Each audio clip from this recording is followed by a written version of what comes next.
Bismillahirrahmanirrahim. Alhamdulillah, segala salatu li Rasulillah sallallahu alaihi wasallam. Ahmad Muhammad Sayyidi Walbariyah amma ba'du. Shalom, Om Swastiastu, Namo Buddhaya dan salam kebajikan. Yang terhormat Kepala SMP Negeri 1 Donorejo, Bapak Palmoji SPD MPD. Yang kami hormati Bapak Ibu Wakil Kepala Sekolah, Bapak Ibu Kepala Urusan, dan yang berbahagia Dewan Guru SMP Negeri 1 Donorejo.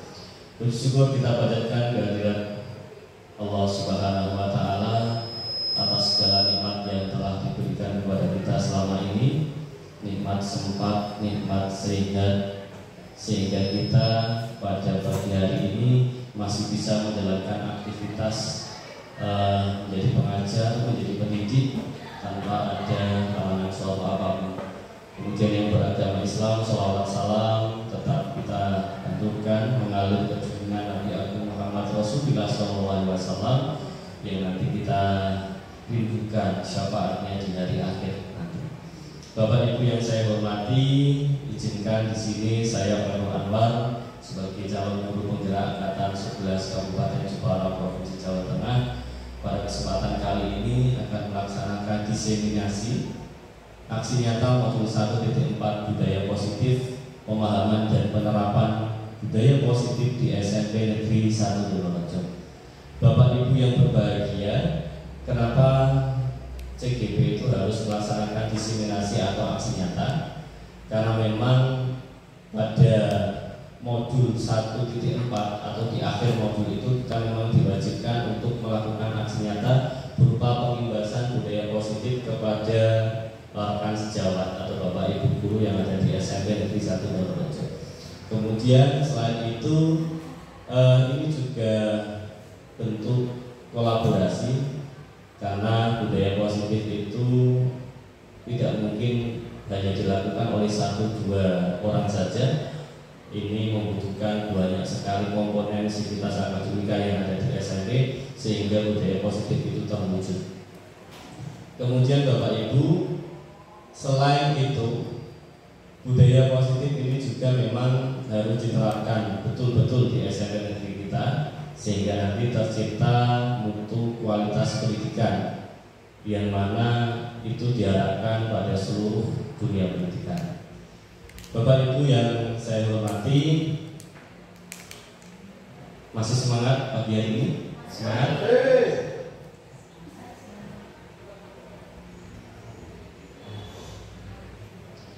Bapak Ibu, kami buka dengan tujuan pendidikan yang disampaikan oleh beliau Kiai Haji Dewantara, yang mana tentu kita sudah sangat memahami. Ya, yang pertama adalah menuntun segala kekuatan kodrat yang ada pada anak-anak agar mereka dapat mencapai keselamatan dan kebahagiaan yang setinggi-tingginya, baik sebagai manusia maupun sebagai anggota masyarakat. Jadi tujuan pendidikan menurut Kiai Haji Dewantara yang dicetuskan berpuluh-puluh tahun yang lalu itu masih relevan sampai sekarang Bapak Ibu. Jadi menuntun segala kekuatan kodrat, menuntun kekuatan dan kelemahan anak, ya. Jadi kita sebagai seorang pendidik, seorang pengajar itu memang harus menuntun. Makna dari menuntun ini beragam. Mungkin bisa dimaknai sebagai pembimbing, bisa apalagi berupa mungkin menuntun itu mengarahkan, betul-betul ya, sehingga kekuatan kodrat yang ada pada anak ini betul-betul optimal dan maksimal, sehingga potensi yang dimilikinya itu bisa berkembang, karena anak itu bukan tabula rasa Bapak Ibu. Jadi anak-anak itu sudah memiliki kodratnya, kita tinggal menuntun lakunya saja. Sebagaimana kertas kosong tapi sudah ada garis yang tersama-sama, ada garis tersama-sama sehingga kita sebagai pendidik itu menuntun mempertebal garisnya dan agar anak bisa mencapai keselamatan baik sebagai individu maupun anggota masyarakat. Ya, budaya positif. Ya, sebelum kita ke budaya positif Bapak Ibu, tentu di sekolah kita itu sudah sering melaksanakan diseminasi karena CGP di SMP Negeri 1 Donorrejo ini kan bisa dikatakan cukup banyak ya. Pada angkatan sebelumnya 5, 8 itu sudah ada dengan pola yang sama, sehingga mungkin ini tidak asing lagi di telinga Bapak Ibu. Akan tetapi karena ingatan seseorang kan terbatas Bapak Ibu, mari kita coba mereview lagi, mengingat-ingat lagi apa itu budaya positif. Dan sebenarnya budaya positif ini sudah kita lakukan terus. Buktinya apa? Buktinya ketika pagi itu kan ada Bapak Ibu guru BK di depan, kemudian ada program 5S ya, senyum, salam, sapa, sopan, santun, itu juga bagian dari budaya positif. Pembiasaan anak untuk imtak, untuk rapi pada saat upacara bendera itu juga bagian dari budaya positif. Apa itu budaya positif Bapak Ibu? Perwujudan dari nilai-nilai kebajikan atau keyakinan universal yang diterapkan di sekolah. Jadi nilai-nilai kebajikan atau keyakinan secara universal yang diterapkan di sekolah. Kami rasa bukan hanya di SMP Negeri 1 Donorrejo, bukan hanya di wilayah Donorrejo atau bukan hanya di wilayah Jepara saja, melainkan di kabupaten-kabupaten lain, bahkan di negara-negara lain pasti meyakini, menyepakati nilai-nilai kebajikan universal. Seperti jujur, disiplin, menghargai orang lain, itu kan nilai-nilai kebajikan universal. Nah, Bapak Ibu, ini setidaknya ada 5 poin inti budaya positif yang akan kita coba sama-sama bahas. Akan tetapi sebelum kepada 8 poin inti ini, saya coba menyampaikan kepada Bapak Ibu bahwasanya di sini saya bukan yang paling memahami tentang budaya positif, bukan yang paling memahami tentang 8 komponen inti ini atau yang paling ahli. Maka dari itu kita di sini sama-sama belajar ya, karena di sini itu saya juga 1% mengajar, 99% belajar. Yang pertama adalah perubahan paradigma belajar. Yang kedua nanti kita akan mengupas tentang disiplin positif. Yang ketiga nilai-nilai kebajikan. Dan yang keempat kebutuhan dasar manusia. Yang kelima motivasi perilaku manusia. 5 posisi kontrol, keyakinan kelas, dan segitiga restitusi. Baik Bapak Ibu, kita coba ke poin yang 1. Pembelajaran dengan paradigma baru. Tentu kurikulum yang selalu diubah-ubah, menyesuaikan dengan kodrat alam dan kodrat zaman, menyesuaikan dengan masanya, itu merupakan tantangan tersendiri bagi kita sebagai kaum pendidik. Maka pembelajaran dengan paradigma baru itu yang bagaimana? Pembelajaran dengan paradigma baru merupakan pembelajaran yang dirancang berdasarkan prinsip pembelajaran berdiferensiasi. Segala strategi pembelajaran itu bisa didiferensiasikan, ya. Segala strategi pembelajaran bisa didiferensiasikan, sehingga para peserta didik belajar sesuai dengan kebutuhannya berdasarkan tahap perkembangan sesuai dengan teori psikologi modern untuk mewujudkan profil pelajar Pancasila. Bapak Ibu mungkin sudah memahami tentang berdiferensiasi ini, Bu Pak. Ulfa berdiferensiasi itu apa gitu?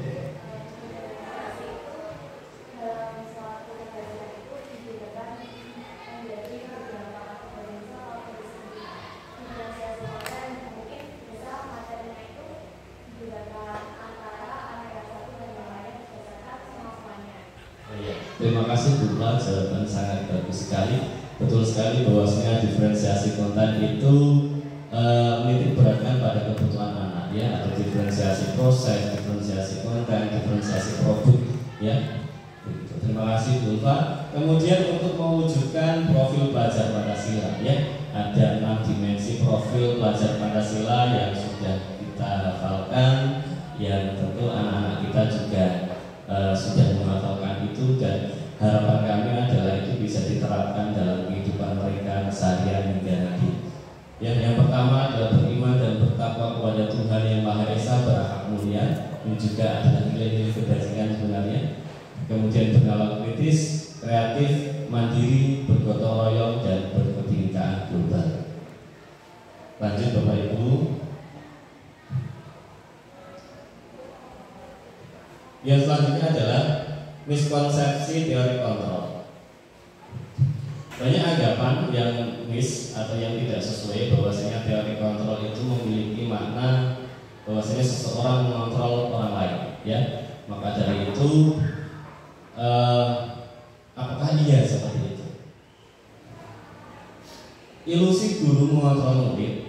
Memang pada kenyataannya itu guru dianggap sebagai mengontrol seorang peserta didik. Akan tetapi pada kenyataannya itu hanya sebuah ilusi, Bapak Ibu. Ilustrasinya begini: saat saya menggenggam sesuatu, ya, di tangan kiri saya menyimpan sesuatu yang sangat berharga. Mungkin Pak Oku, Pak Wahyu mencoba membujuk saya dengan cara yang beragam sehingga saya mau membuka kepalan tangan sehingga isinya bisa terlihat. Ya. Apabila Pak Oku dan Pak Wahyu membujuk saya akan dengan berbagai macam cara, akan tetapi kalau saya belum mau membuka, apakah ini terbuka, Bapak Ibu? Tidak. Tanpa disentuh, ya, tidak. Berarti di sini adalah murid itu yang mengontrol dirinya sendiri. Jadi guru itu mau membujuk sekeras apapun, dengan cara apapun, dengan strategi apapun, kalau murid itu tidak bisa mengontrol dirinya sendiri, maka itu hanya sebuah ilusi. Yang kedua, ilusi bahwa semua penguatan positif dan efektif dan bermanfaat. Jadi saat kita membujuk murid kita, nah ayolah nak, bajunya dimasukkan. Mungkin pada saat itu memasukkan baju, Bapak Ibu, akan tetapi pada saat kita tidak ada di situ, mungkin anak mengeluarkan baju lagi. Atau nak, ayolah nak pakai helm ketika berangkat berkendara. Ya mungkin mereka berkendara dari rumah sampai sekolah, tapi ketika pulang kan ada banyak kejadian anak-anak kita itu pulang sekolah baru 100 meter dari sekolah helmnya dilepas. Itu berarti hanya sebuah ilusi, ya Bapak Ibu, ya. Berarti yang bisa mengontrol anak adalah diri mereka sendiri.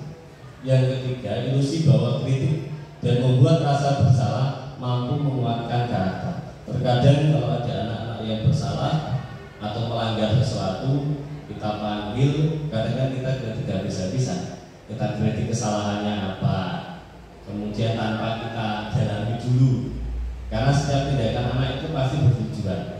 Biasanya anak-anak yang melakukan pelanggaran itu dia ingin memenuhi kebutuhannya yang tidak terpenuhi. Contoh saja, ketika ada siswa yang seharusnya sudah masuk kelas, saat jam dia masuk kelas, kan ada anak-anak yang masih berkeliaran ke kantin gitu, Bapak Ibu. Itu karena mungkin kan dia lapar, karena mungkin dia pada saat jam istirahat itu tidak kebagian jajan. Atau anak kelas 7 mau jajan ke kantin, dia takut dengan anak kelas 8, kelas 9, sehingga dia menunggu sampai sepi dulu. Nah, itu namanya kita harus mendalami dulu kebutuhan anak itu apa. Jangan langsung dikasih punishment. Yang keempat, ilusi bahwa orang dewasa berhak memaksa. Jadi kita sebagai orang dewasa, sebagai seorang pendidik itu, kalau kita punya paradigma, punya persepsi kita bisa memaksa orang lain, itu hanya sebuah ilusi. Ya, mungkin pada saat jangka pendek kita bisa menyuruh anak berbaris, sikap istirahat, sikap hormat, itu mungkin bisa. Tapi apakah bisa jangka panjang? Bisa kalau anak itu nanti bisa mengontrol dirinya sendiri. Lanjut. Ya. Dr. William Glasser dalam teori-teori yang sangat terkenal itu, beliau membedakan antara mengubah paradigma stimulus respon ke teori kontrol. Ya, stimulus respon bagaimana Bapak Ibu? Poinnya adalah realitas kebutuhan kita sama. Apabila kita masih dalam taraf stimulus respon, kita akan beranggapan bahwasannya realitas kebutuhan kita sama. Padahal kalau dalam teori kontrol, realitas kebutuhan kita berbeda. Jadi antara murid satu dan murid yang lain itu memiliki kebutuhan yang berbeda. Itulah kenapa tadi di depan ada paradigma pembelajaran berdiferensiasi. Yang kedua, semua orang melihat hal yang sama. Jadi kalau dalam stimulus respon itu kita menganggap anak-anak itu melihat atau memandang sesuatu secara sama. Makanya teacher center, bukan teacher center, bukan apa yang mungkin dikatakan Bapak Ibu guru itu kebenaran mutlak, ya. Makanya bergeser ke student center, karena sekarang itu anak-anak bisa mengakses sumber belajar dari banyak sekali sumber, ya. Sehingga nanti tugas kita memfasilitasi, mengkolaborasi sumber-sumber itu sehingga menjadi tercipta ilmu pengetahuan yang bisa dipakai untuk anak kita. Nah, teori kontrol, setiap orang memiliki gambaran yang berbeda. Kebalikan dari yang pertama tadi gitu. Kita mencoba mengubah orang agar berpandangan sama dengan kita. Itu stimulus, respon, ya. Kita kan terkadang mencoba mengubah orang agar berpandangan sama terhadap dengan kita, ya. Kalau ada yang berbeda pandangan, murid kita yang berbeda pandangan, itu kadang kita itu tidak atau belum bisa menerima. Padahal itu paradigma pendidikan kita kan benar kritis, gitu. Jadi anak mungkin kalau belum paham tentang sesuatu, mereka boleh bertanya. Dalam teori kontrol, kita berusaha memahami pandangan orang lain tentang dunia. Kita coba mendengar pandangan mereka tentang pemahaman yang mereka kuasai, pemahaman yang mereka dapat. Yang keempat, perilaku buruk dilihat sebagai suatu kesalahan. Itu dalam stimulus respon, ya. Jadi kalau ada murid-murid yang melanggar tata tertib, kadang itu kita menganggap itu sebagai suatu kesalahan, suatu pelanggaran, tanpa kita mencari tujuan sebab anak itu melakukan hal yang demikian. Semua perilaku memiliki tujuan kalau dalam teori kontrol. Orang lain bisa mengontrol saya, itu dalam stimulus respon, ya. Kalau di teori kontrol hanya Anda yang bisa mengontrol diri Anda sendiri. Yang selanjutnya, saya bisa mengontrol orang lain, itu dalam stimulus respon. Kalau dalam teori kontrol, Anda tidak bisa mengontrol orang. Dalam stimulus respon, pemaksaan ada saat pembujukan gagal, ya. Biasanya kita itu memaksa anak pada saat kita tidak bisa bermediasi dengan dia, pada saat kita tidak bisa mencarikan solusi bersama, gitu. Kalau dalam teori kontrol, kolaborasi dan konsensus menciptakan pilihan-pilihan baru. Maka apabila kita itu mendapati anak kita yang bermasalah atau melanggar tata tertib, maka kita ajak berkolaborasi, berkonsensus. Solusinya apa? Kamu melakukan kesalahan ini, konsekuensinya ini. Kemudian solusinya bagaimana? Mari kita sama-sama bicarakan dan selesaikan. Jadi anak itu dilibatkan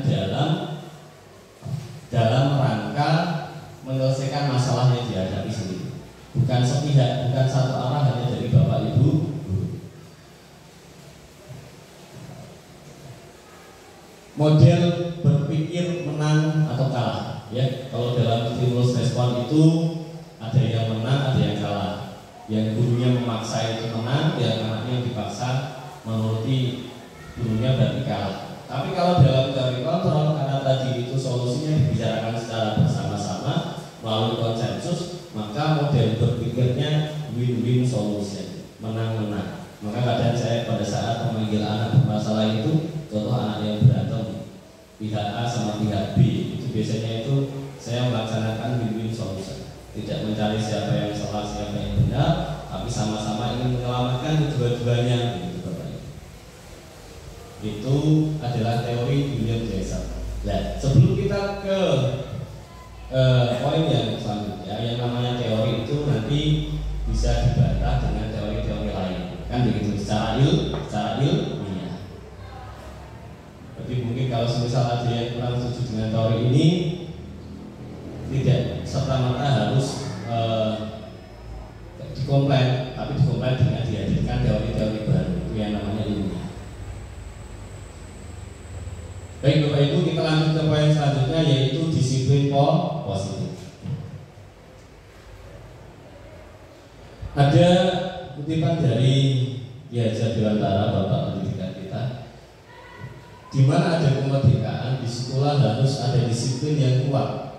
Sesungguh pun disiplin itu bersifat self-disiplin, disiplin dari dalam diri anak sendiri, yaitu kita sendiri mewajibkan dengan sekeras-kerasnya, dan peraturan yang demikian itu harus ada di dalam suasana yang merdeka. Itu dari beliau Ki Hajar Dewantara. Lanjut, apa makna disiplin, Bapak Ibu? Disiplin di sini berasal dari bahasa Latin disiplina, yang artinya belajar. Berarti anggapan kita, pandangan kita, definisi tentang disiplin selama ini mungkin kurang tepat. Ya, di sini itu disiplin berasal dari kata disiplina yang artinya belajar. Disiplin mengacu pada disiplin diri, self disiplin yang disampaikan Ki Hajar Dewantara tadi, yang memiliki tanggung jawab terhadap apa yang dilakukannya berdasarkan nilai-nilai yang diyakini, bukan atas dasar paksaan, bukan atas dasar hukuman, ataupun atas dasar iming-iming reward penghargaan. Dalam budaya kita, disiplin dimaknai sebagai sesuatu yang dilakukan seseorang kepada orang lain untuk mendapatkan kepatuhan. Ini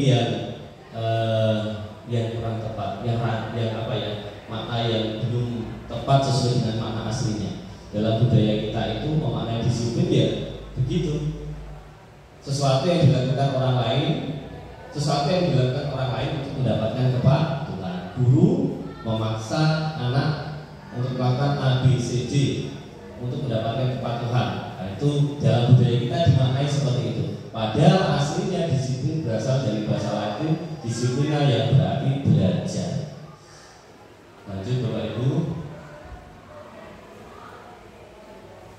Disiplin positif merupakan salah satu penerapan disiplin yang bertujuan untuk menanamkan motivasi intrinsik pada murid untuk menjadi orang yang mereka inginkan dan menghargai diri sendiri dengan nilai-nilai yang mereka yakini.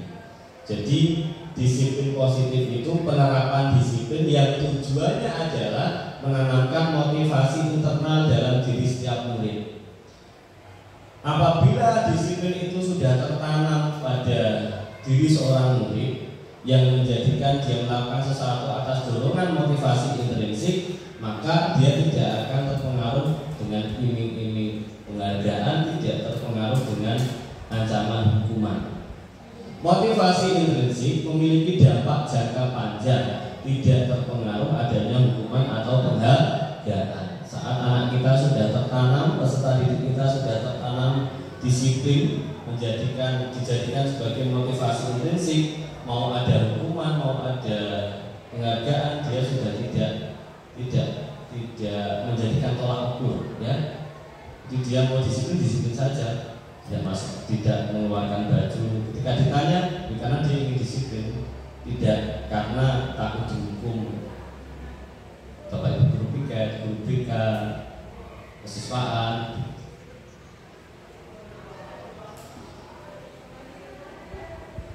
Dengan motivasi ini, murid akan tetap berperilaku baik berdasarkan kepada nilai-nilai kebajikan. Ya, tadi sudah ada nilai-nilai kebajikan universal yang mana diyakini bukan hanya di negara kita tapi lintas negara. Nanti pada poin setelah ini akan juga dibahas, Bapak Ibu.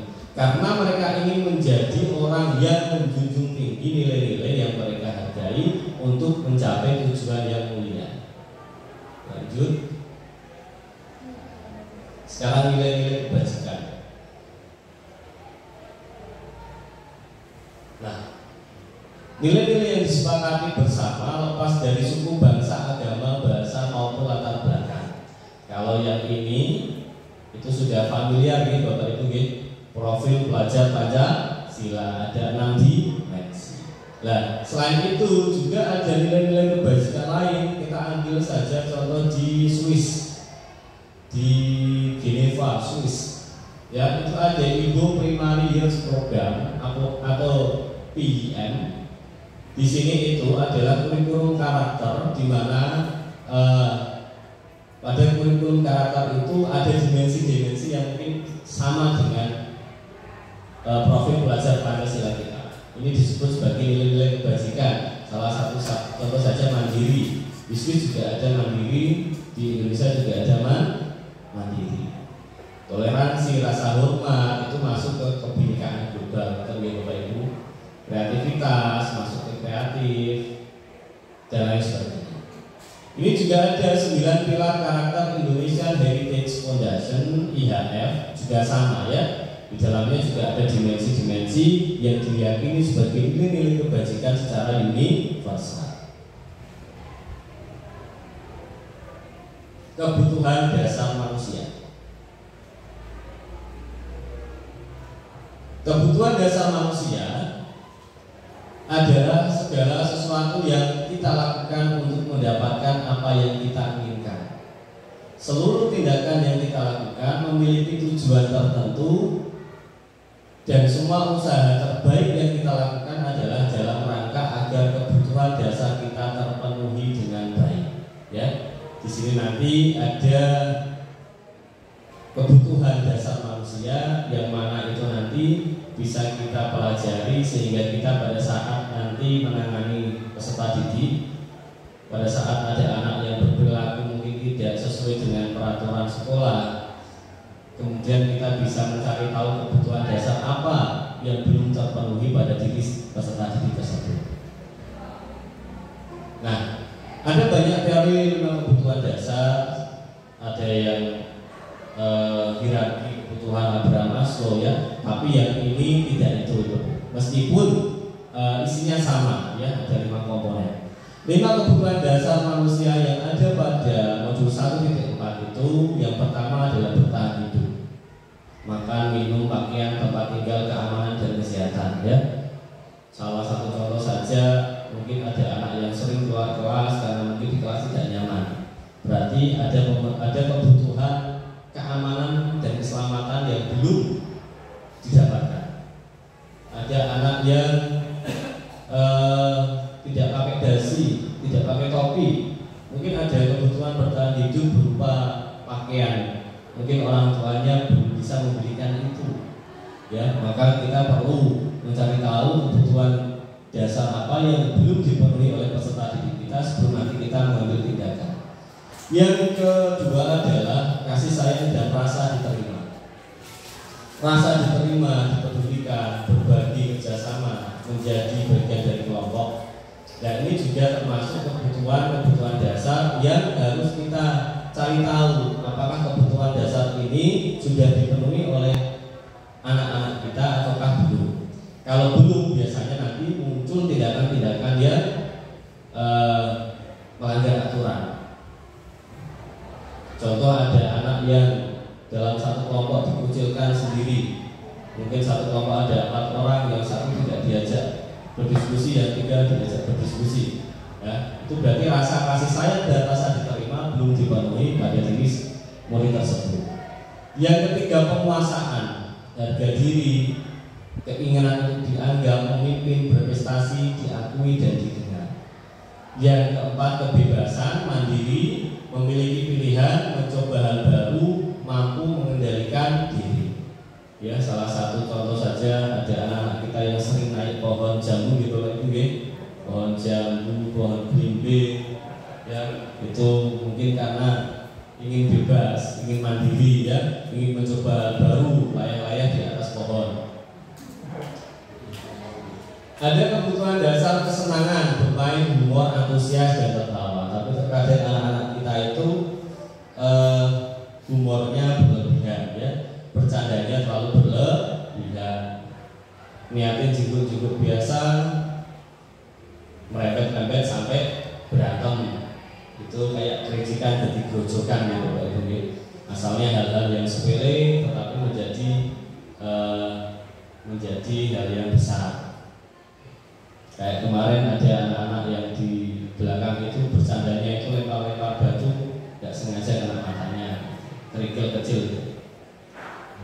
Lanjut Bapak Ibu, motivasi perilaku manusia.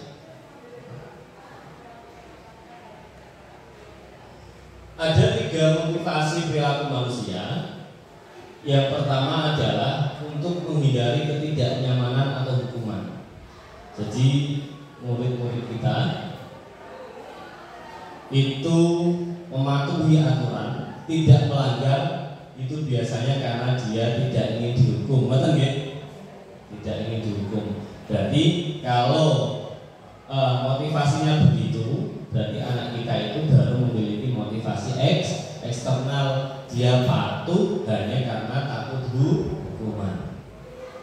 Yang kedua, untuk mendapatkan imbalan atau penghargaan dari orang lain, ini juga masih eksternal Bapak Ibu. Ketika ada murid kita yang di kelas menyelesaikan tugas cepat-cepatan, nanti dijanjikan dikasih reward oleh gurunya berupa roti atau susu atau jajan snack yang lain. Nah, itu berarti motivasinya masih eksternal. Kalaupun ada anak yang mampu mengerjakan dengan cepat, kemudian mendapatkan imbalan dari guru, itu berarti kebutuhan, mohon maaf, motivasi perilaku manusianya masih Nah, yang tepat bagaimana Bapak Ibu untuk menjadi orang yang mereka inginkan dan menghargai diri sendiri dengan nilai-nilai yang mereka percaya. Jadi ini yang internal, ya. Jadi motivasinya bukan karena takut hukuman, bukan karena mengharapkan imbalan atau reward. Ini yang paling bagus, yang paling tepat. Kalaupun dikasih imbalan, reward itu berarti bonus, tapi bukan dijadikan sebagai tujuan utama. Nah, ini nanti kita akan coba untuk menarasikan Bapak Ibu tentang apa itu hukuman atau apa itu konsekuensi dan nanti restitusi.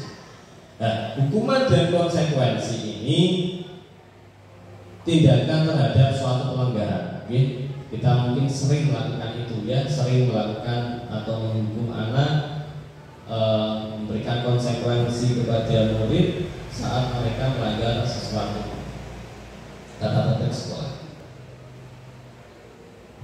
Nah, komparasinya perbedaannya bagaimana Bapak Ibu? Untuk hukuman ini tidak terencana atau tiba-tiba. Contoh, biasanya kan saya sering hukum kan guru BK ya.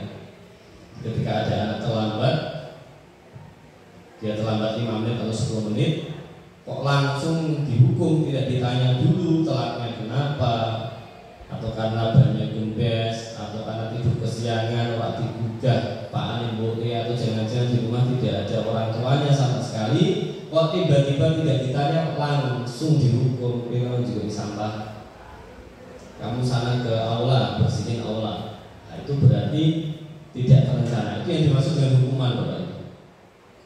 Ya, anak tidak tahu apa yang akan terjadi, tidak tahu apa yang akan terjadi, tidak dilibatkan, tidak diajak berkomunikasi, tidak dijak rembukan baiknya bagaimana, solusinya bagaimana, itu hukuman. Ya, bersifat satu arah, hanya dari guru saja. Murid hanya taat, patuh, mengerjakan. Berupa hukuman fisik, psikis, tersakiti oleh perbuatan dan kata-kata. Tersakiti oleh fisik yang mungkin kamu jogging, lari, itu tidak ditanya dulu terlambatnya kenapa, disuruh ngubung, dorong motor mungkin ya. Kemudian psikis disakiti oleh perkata-kataan, ya, dikata-katain, di apa ya, dimaki-maki, itu hukuman.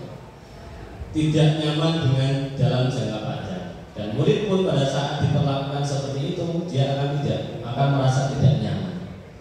Dan Bapak Ibu yang diingat murid itu selain materi pelajaran, kalau kami mempelajari pada modul 1.3, 1.2, itu memang yang diingat anak adalah pengalaman mereka pada saat bersama Bapak Ibu guru.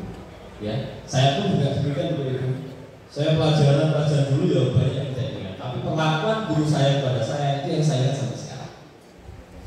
Yang kedua, konsekuensi. Apa perbedaannya? Kalau konsekuensi lebih terencana, disepakati sesuai peraturan. Contoh, kita sudah sosialisasi, saya telat, saya motornya nggak lengkap, intinya diminta jam 2 dikembalikan. Yang terlambat nanti konsekuensinya A, B, C, D, E, F, G.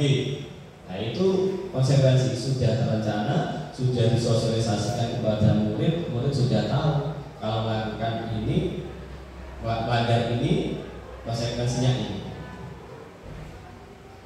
Murid tetap dibuat tidak nyaman dalam jangka pendek, dibuat nyaman dalam jangka pendek. Tapi kalau hukuman tadi jangka panjang, ini tidak nyaman jangka pendek. Sikap guru selalu memonitor murid, itu konsekuensi. Ya, sedangkan restitusi Bapak Ibu,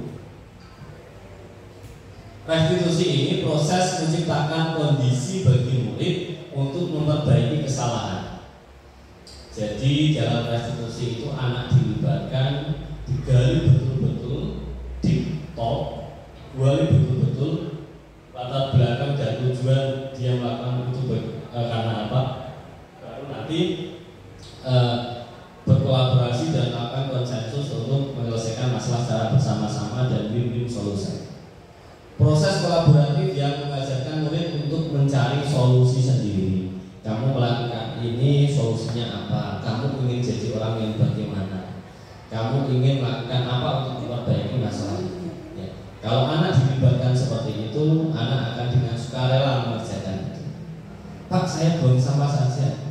Sudah ya, kamu yang buang sampah ya, permintaan kamu ya. Maka mereka akan membuang sampah dengan sendirinya tanpa ada rasa benci, ada rasa marah. Itu Bapak Ibu. Ini adalah tabel yang kami dapat pada maupun 1.4. Identitas gagal dan identitas sukses. Identitas gagal itu hukuman tadi Bapak Ibu. Sesuatu yang menyakitkan harus terjadi, tidak nyaman untuk murid atau anak dalam jangka waktu panjang, korban mendapatkan keadilan, murid akan tersakiti, itu hukuman. Kalau konsekuensi sesuatu harus terjadi, tidak nyaman tapi untuk jangka pendek, korban bisa diabaikan karena hanya patuh saja, murid akan dibuat tidak nyaman, sama-sama tidak nyaman. Kalau restitusi merupakan pilihan. Ya, karena anak dilibatkan, dikasih pilihan, anak memilih yang mana. Menguatkan untuk murid dalam jangka waktu panjang, karena tujuan restitusi itu menanamkan disiplin positif pada dirinya sendiri, sehingga tidak terpengaruh hukuman ataupun imbalan. Korban mendapatkan ganti dari kamu ingin jadi orang yang seperti apa, itu ganti Bapak. Kamu kok marah, kamu kok mukul teman kamu. Ditanyakan lagi, kamu ingin jadi orang yang seperti apa? Ingin jadi orang yang mungkin sabar, itu mendapatkan ganti. Murid akan mendapatkan penguatan. Tabel yang kedua, perilaku pasif agresif meningkat saat anak dipaksa, dihukum, langsung dihukum begitu. Maka mungkin pada saat itu dia patuh Bapak Ibu. Tetapi setelah itu mungkin tingkat agresivitasnya meningkat. Sistem tidak akan berjalan bila murid tidak takut. Makanya banyak murid yang kita hukum mengelak begitu ya. Tapi sistem yang kita lakukan tidak berjalan. Berlaku hanya pada sebuah institusi, tidak berlanjut pada kehidupan nyata. Hanya sebatas di dunia pendidikan ini saja. Kalau di luar ya dia anak akan kembali lagi mengulangi kesalahan. Peraturannya adalah kamu harus, murid akan membenci peraturan. Sedangkan konsekuensi Bapak Ibu, penguatan hanya bertahan dalam jangka pendek. Memerlukan monitoring dan supervisi terus-menerus dari guru, membantu penerapan mengikuti peraturan dalam masyarakat. Kemudian kalimatnya apa? Apa peraturannya? Mampukah kamu melakukannya? Terima kasih. Itu kalimat yang sering diucapkan Bapak Ibu guru saat menyepakati konsekuensi atas pelanggaran yang dibuat oleh anak. Murid akan menghormati peraturan. Kalau tadi membenci peraturan yang konsekuensi, dia menghormati peraturannya. Karena distimulus. Apa peraturannya? Sedangkan restitusi masalahnya murid belajar bertanggung jawab untuk perilakunya. Fokus pada pemecahan masalah dalam jangka waktu panjang. Kalimatnya apa? Apa yang kamu yakini? Karena anak kita itu kan kalau di kelas kan sudah membentuk keyakinan kelas ya, maka kita tanyakan ulang apa yang kamu yakini, keyakinan kelas yang bagaimana yang kamu pakai, keyakinan kelas yang apa yang kamu langgar, apa yang bisa kamu lakukan untuk memperbaiki masalah ini. Dan kalau restitusi, murid akan menghormati dirinya dan orang lain. Kalau hukuman negatif Bapak Ibu, ada kalimat negatif, awas kalau kamu tidak, kalau dilakukan lagi ya, nanti awas kamu akan saya beri sanksi yang lebih dari itu. Itu negatif, kalimat negatif. Mode paksaan mendorong menyalahkan diri dan konsep diri yang buruk. Sedangkan yang konsekuensi, lakukan apa yang saya katakan, mengacu pada peraturan yang sudah ada. Stimulus respon, mendorong kepatuhan dan konsep diri yang baik. Meskipun tadi tidak nyaman dalam waktu jangka pendek, akan tetapi konsep dirinya masih kategori baik, netral. Kalau yang restitusi, apakah hal ini yang sesungguhnya ingin kamu lakukan? Jadi saat anak melakukan sesuatu, melanggar sesuatu, ditanyakan apakah kamu ingin melakukan itu sebenarnya? Mungkin tentu anak-anak akan menjawab tidak. Saat anak itu bolos, kita tanya apakah hal ini yang sesungguhnya ingin kamu lakukan? Tidak Pak, saya ingin belajar, kan begitu. Nah, teori kontrol mendorong disiplin positif dan konsep diri yang kuat.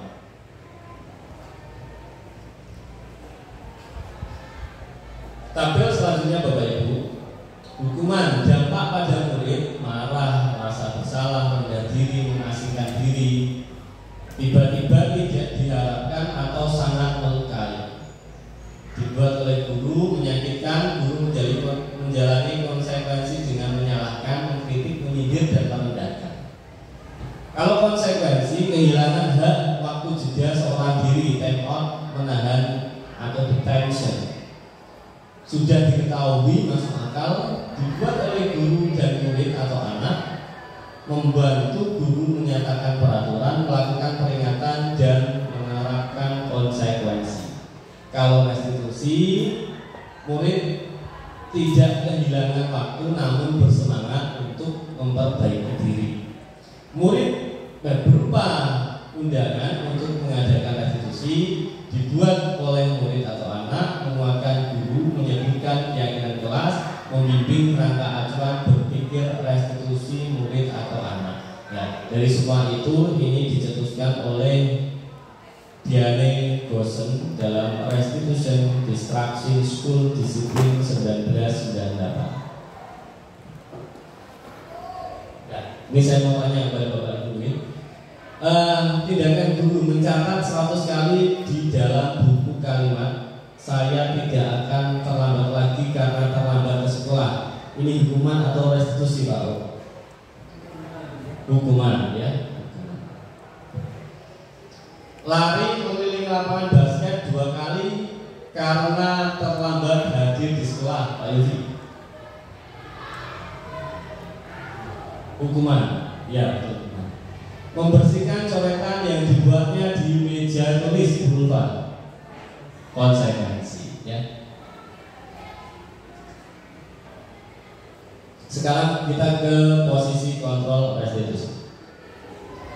Ada 5 posisi kontrol restitusi. Yang pertama adalah guru sebagai penghukum, guru sebagai pembuat merasa bersalah, guru sebagai teman, guru sebagai pemantau, dan yang kelima guru sebagai manajer. Nah, posisi mana yang paling baik Bapak Ibu? Ada 2 posisi di sini yang saya beri tanda hijau. Ini adalah identitas gagal ya. Yang kuning ini 3 identitas sukses. Sebagai contoh, murid yang tidak memakai atribut lengkap saat upacara bendera. Kalau guru statusnya atau berposisi sebagai penghukum, maka dia harus hormat bendera selama 1 jam. Kalau posisi guru membuat merasa bersalah, maka akan ada ucapan seperti ini. Beberapa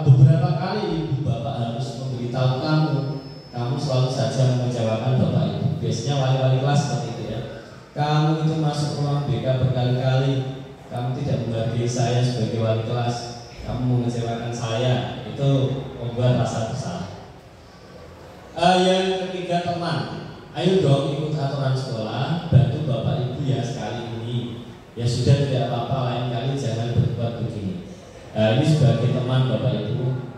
Akan tetapi anak-anak itu kalau posisi kita sebagai teman, kadang itu anak bercandanya juga berlebihan, dia tidak ada wibawaannya sama sekali. Yang keempat, guru sebagai pemantau. Kamu sudah melanggar peraturan sekolah, kamu tahu konsekuensinya apa. Setelah upacara, kamu beli atributnya ke koperasi dan jangan diulang lagi ya. Kalau sebagai pemantau itu dikasih solusi, gue beli koperasi, beli atribut supaya nanti tidak disuruh berdiri lagi pada saat upacara bendera karena atributnya tidak lengkap. Ya, ini yang paling bagus menurut 5 posisi kontrol adalah sebagai manajer. Apakah kamu tahu kesalahan kamu? Kira-kira bagaimana kamu memperbaiki kesalahan kamu? Ya, dipatik, dikasih stimulus, dipematik. Bagaimana kamu memperbaiki kesalahan kamu ini? Kalau ini kan tadi masih diarahkan ya, sama seperti ke koperasi. Kalau ini ditanya lagi, dilibatkan. Kamu ini bagaimana? Saya ingin beli atribut Pak, ya sudah, sana ke koperasi beli atribut. Itu sebagai manajer. Keyakinan kelas. Bapak Ibu sudah membuat keyakinan kelas, sama ya? Terutama Bapak Ibu wali kelas itu saya yakin sudah semuanya membentuk peraturan kelas, kesepakatan kelas, keyakinan. Kenapa Bapak Ibu keyakinan kelas, kenapa tidak peraturan kelas? Ada yang tahu bedanya Bapak Ibu? Ya, kita coba cari tahu ini. Mengapa kita memiliki peraturan tertentu lalu lintas, pakai helm, pakai spion, plat nomor, baju tidak boleh kecil-kecil, knalpot, ground. Dan kenapa kita memiliki peraturan saat COVID dulu harus pakai masker dan cuci tangan? Tentu jawaban semuanya adalah keselamatan dan kesehatan. Nah, ini disebut keyakinan yang ada pada setiap individu, bukan hanya di wilayah kita saja, tapi di wilayah yang lain juga akan menjawab sama. Makanya keyakinan kelas ini memang sangat dibutuhkan selain peraturan kelas, karena anak akan apa ya Bapak Ibu ya. Kalau keyakinan kelas itu kan memakai kalimat-kalimat positif ya, sedangkan kalimat positif itu memang memiliki kekuatan tersendiri daripada kalimat-kalimat negatif. Kalau hanya peraturan kelas itu biasanya kan kalimat kan dilarang. Tetapi kalau keyakinan kelas itu menggunakan kalimat atau nilai-nilai kebajikan universal, menghormati orang lain, jujur, disiplin, lebih abstrak ya, tidak lebih rinci. Yang disepakati secara tersirat dan tersurat lepas dari latar belakang agama, suku, bangsa, dan negara. Mau latar belakangnya agama apa, Islam, Kristen, Buddha. Tentu ketika ada pertanyaan ini yang dijawab adalah keselamatan dan kesehatan. Ini adalah keyakinan kelas yang bisa kita pakai. Keyakinan kelas yang pertama adalah ciri-cirinya bersifat abstrak, nilai-nilai universal seperti peduli dengan orang lain, berempati, menghargai, jujur, disiplin, apalagi Bapak Ibu, patuh, tanggung jawab. Berupa pernyataan universal dibuat dengan pernyataan positif yang menggunakan kata positif atau rangkaian kata positif. Sedikit saja agar mudah diingat oleh warga kelas, tidak usah banyak-banyak. Mungkin cukup 5-6 saja supaya mudah diingat oleh warga kelas dan tidak perlu panjang-panjang.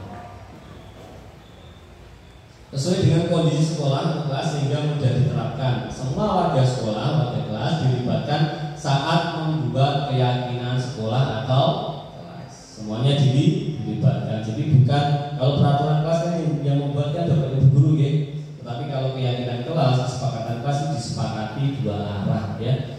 Dari guru dan dari warga kelas diletakkan di dinding di tempat yang dapat dilihat semua warga.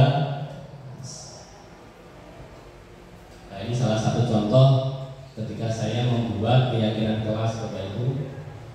Ini mereka kita suruh, tapi sebelumnya kita kasih pemahaman dulu apa itu keyakinan kelas, perbedaannya apa dengan peraturan kelas. Mereka kita berikan sticky note untuk menulis. Kebanyakan yang mereka tulis adalah masih kata atau kalimat negatif, dilarang pakai lipstick Pak, dilarang pakai tas kecil. Nah kemudian setelah itu mereka harus menempelnya di depan. Kemudian kita tunjuk beberapa murid untuk mewakili membaca, ya. Kalaupun ada yang sama, kemudian kita pilah-pilah, kita ambil yang tepat, yang kurang tepat kita singkirkan terlebih dahulu. Nah, karena anak-anak itu masih menggunakan kalimat negatif, maka kita coba ubah menggunakan kalimat-kalimat positif. Bapak Ibu, yang terakhir adalah segitiga restitusi. Apa itu segitiga restitusi? Proses menciptakan kondisi bagi murid untuk memperbaiki kesalahan mereka sehingga mereka bisa kembali kepada kelompok mereka dengan karakter yang lebih kuat. Jadi segitiga restitusi itu menciptakan kondisi bagi murid yang awalnya dia itu mungkin melakukan kesalahan, kemudian setelah kita restitusi dia akan kembali ke kelompoknya dengan karakter yang lebih kuat, bukan dengan karakter yang lebih buruk atau bukan dengan karakter yang merasa bersalah. Restitusi juga diartikan sebagai proses kolaborasi antara guru dan murid yang mengajarkan murid untuk mencari solusi atas masalah mereka dan membantu murid berpikir tentang orang seperti apa yang mereka inginkan, ya. Jadi kita coba tanya kepada murid, kamu ingin jadi orang yang seperti apa kalau melakukan seperti itu? Seandainya kamu melakukan hal yang lebih baik, apakah bisa? Bisa. Kamu ingin jadi orang yang seperti apa? Serta bagaimana mereka harus memperlakukan orang lain. Restitusi ini ada 3 tahapan, Bapak Ibu. Yang pertama adalah menstabilkan identitas. Saat anak sedang dilanda masalah, itu kita stabilkan identitasnya terlebih dahulu. Contoh saja pada saat anak itu berantem di kelas, kita panggil pihak A sama pihak B, pelakunya itu. Kemudian kita stabilkan identitasnya terlebih dahulu. Dengan cara apa? Dengan cara bahwa setiap orang itu pasti punya kesalahan. Setiap manusia itu berbuat salah itu manusiawi. Saya pun juga pernah melakukan hal yang demikian. Itu anak nanti akan menstabilkan diri, menetralisir. Oh iya, berarti kesalahan yang saya perbuat itu ya dilakukan oleh banyak orang lain juga, ya. Tapi bukan berarti itu dibenarkan, gitu. Yang kedua, validasi tindakan yang salah. Kita tanyakan dulu kepada anak, tentu kamu melakukan itu ada tujuannya, bukan? Tujuannya apa? Sebabnya apa? Kita coba gali secara mendalam dulu. Yang terakhir adalah menanyakan keyakinan. Apa yang kamu yakini sehingga kamu melakukan hal yang demikian? Apakah itu melanggar kesepakatan kelas kita, melanggar keyakinan kelas kita, melanggar nilai kebajikan yang ada pada diri kamu? Itu tahapan ketiga. Bapak Ibu, menstabilkan identitas rinciannya adalah berdasarkan prinsip membuat kesalahan adalah bagian dari proses pembelajaran. Berbuat salah itu manusiawi, ini kalimatnya. Tidak ada manusia yang sempurna. Bapak Ibu juga pernah melakukan kesalahan. Bapak Ibu tidak mau mencari siapa yang salah, tapi Bapak Ibu ingin mencari solusi atas permasalahan ini. Kamu berhak merasa begitu. Kadang itu ada anak marah karena dicontek, kemudian anaknya yang minta dipukul pakai buku. Ya, mungkin kita bisa pakai kalimat yang bahwa ini kamu berhak merasa begitu. Kamu marah boleh, Pak. Tapi untuk kamu tidak memukul dengan benda yang lebih tumpul, lebih tajam, lebih keras. Itu stabilkan identitas. Validasi tindakan yang salah. Berdasarkan prinsip setiap perilaku berupaya memenuhi suatu kebutuhan tertentu. Anak-anak yang melanggar itu karena 5 kebutuhan manusianya tadi barangkali ada 1, 2, 3 yang tidak terpenuhi sehingga anak melakukan hal yang abnormal, melanggar. Kamu pasti punya alasan mengapa melakukan itu. Ini kalimatnya mungkin.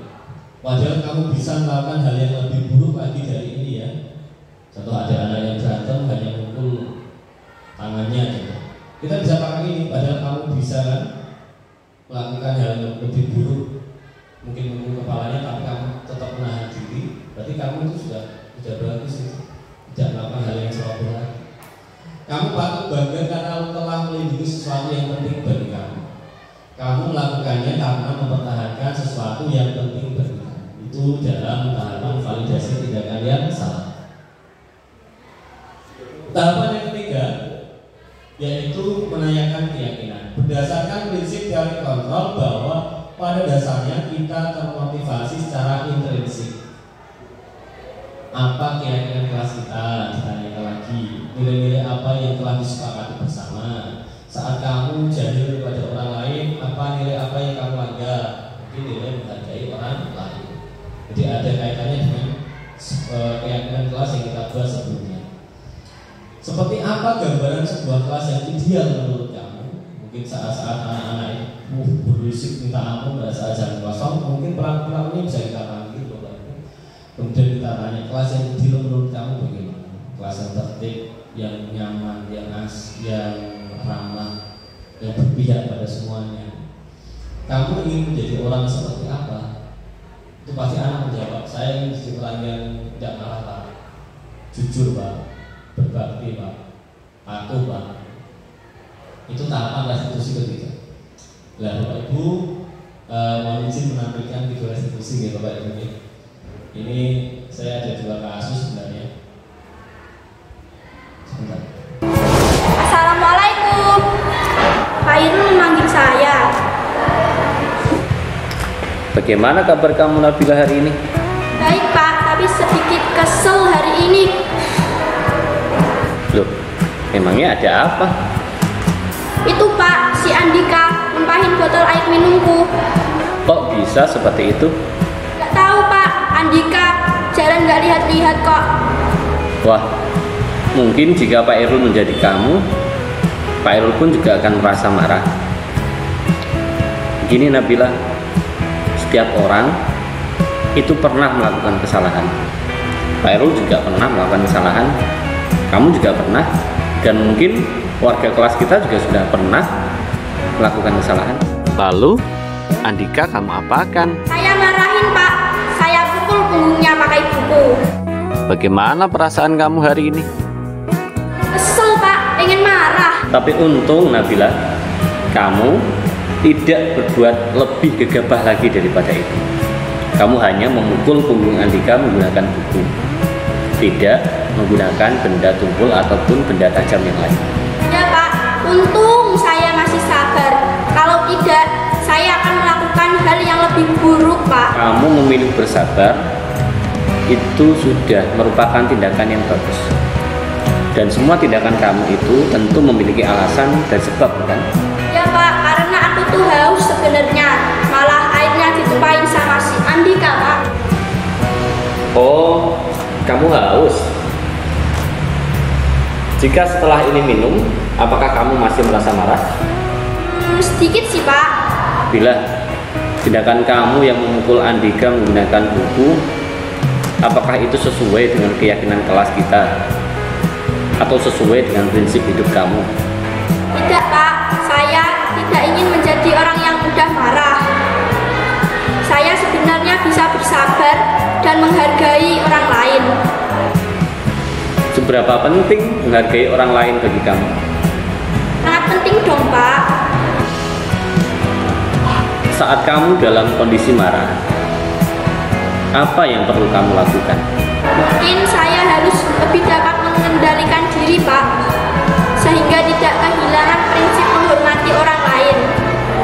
Nah, kamu ingin memperbaiki masalah ini?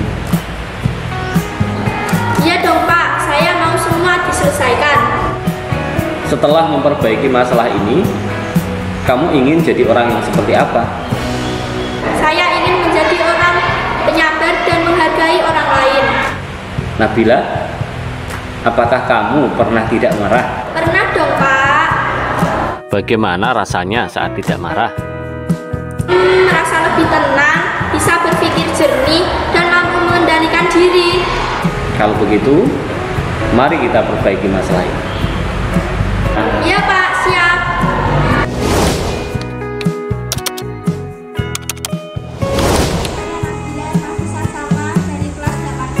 Setelah saya mendapatkan layanan privat dari Bapak Khairul atas kasus yang saya memukul Andika, saya merasa nyaman, lega, dan mendapatkan solusi permasalahan. Terima kasih. Kasus 2. Andika, bagaimana kabar kamu hari ini? Alhamdulillah, baik, Pak. Alhamdulillah kalau begitu. Andika, Pak Irul mau bertanya.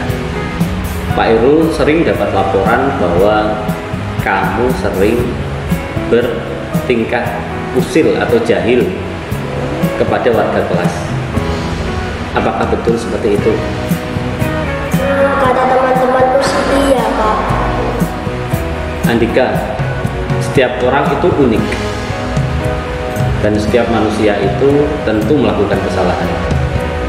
Pak Irul juga pernah salah loh, kamu juga, dan teman-teman yang lain juga. Tapi tindakan kamu yang usil dan jahil itu tentu tidak dibenarkan. Kira-kira tindakan jahil apa yang pernah kamu lakukan dan kamu tujukan kepada siapa? Kata Nabila, Pak, aku pernah sengaja menyegel mejanya, tapi tidak tahu kalau di atas mejanya ada botol air minum, jadi airnya tumpah deh. Lalu setelah itu apa yang terjadi? Nabila marah, Pak, teriak-teriak dan mukul punggung pakai buku. Oh begitu. Lalu bagaimana perasaan kamu? Perasaan saya takut, tapi ingin marah juga, Pak, karena dipukul.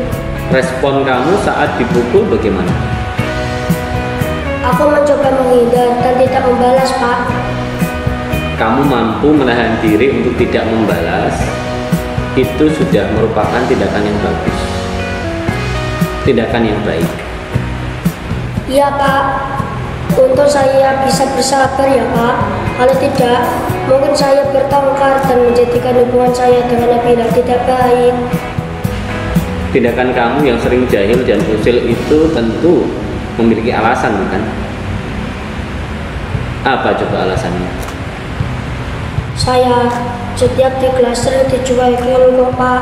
Oh, berarti jika ada teman kamu yang mau kamu ajak main, kamu berhenti usil atau jahil? Iya, Pak. Andika, tindakan kamu yang usil, yang jahil, yang nyenggol botol air minumnya Nabila sehingga airnya tumpah, itu sesuai dengan prinsip hidup kamu atau bertentangan dengan keyakinan kelas kamu?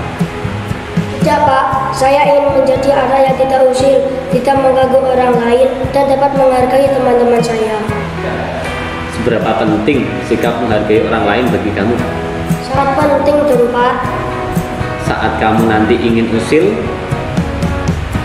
apa yang perlu kamu lakukan? Mungkin saya harus berpikir panjang tentang apa yang saya perbuat dan lebih dapat mengendalikan diri sehingga tidak kehilangan prinsip menghormati orang lain.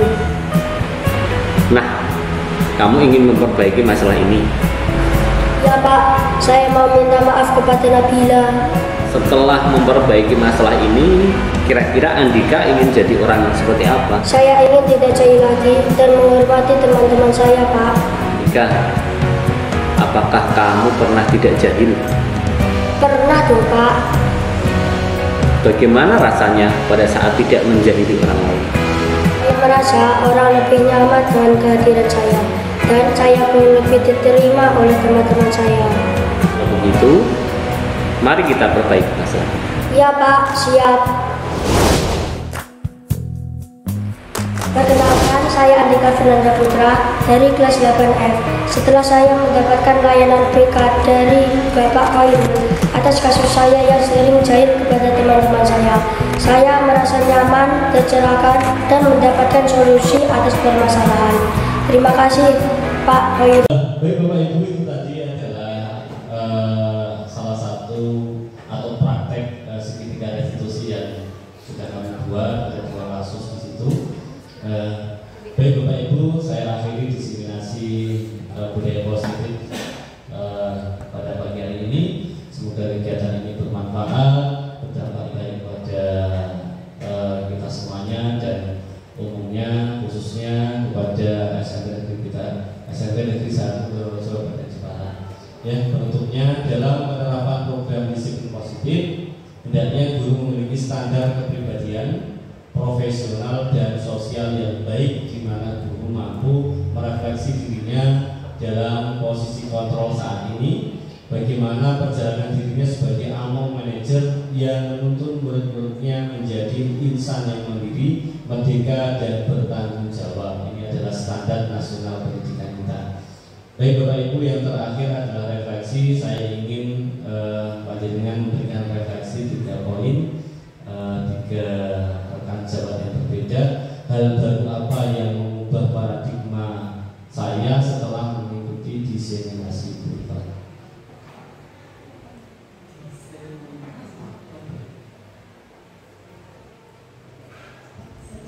Yang pertama, hal baru yang mengubah paradigma saya setelah mengikuti diseminasi ini adalah ditahu perbedaan antara hukuman, konsekuensi, dan juga restitusi. Nah, mungkin kedepannya semoga saya bisa menerapkan jika ada siswa yang melakukan suatu kesalahan, semoga saya bisa menantikan restitusi ataupun mengasih dukungan kepada mereka. Terima kasih Bapak jawaban saya. Pertanyaan kedua, yang kedua, perasaan apa yang muncul selama mengikuti diseminasi?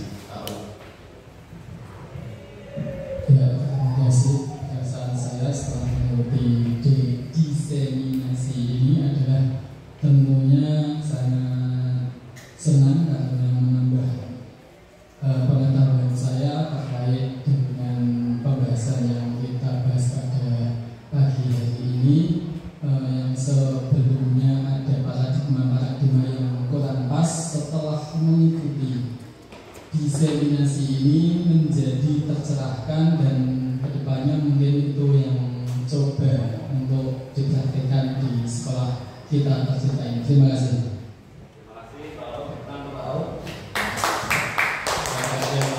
Saya akan menjadi guru yang seperti apa setelah mengikuti diseminasi, Pak Isa?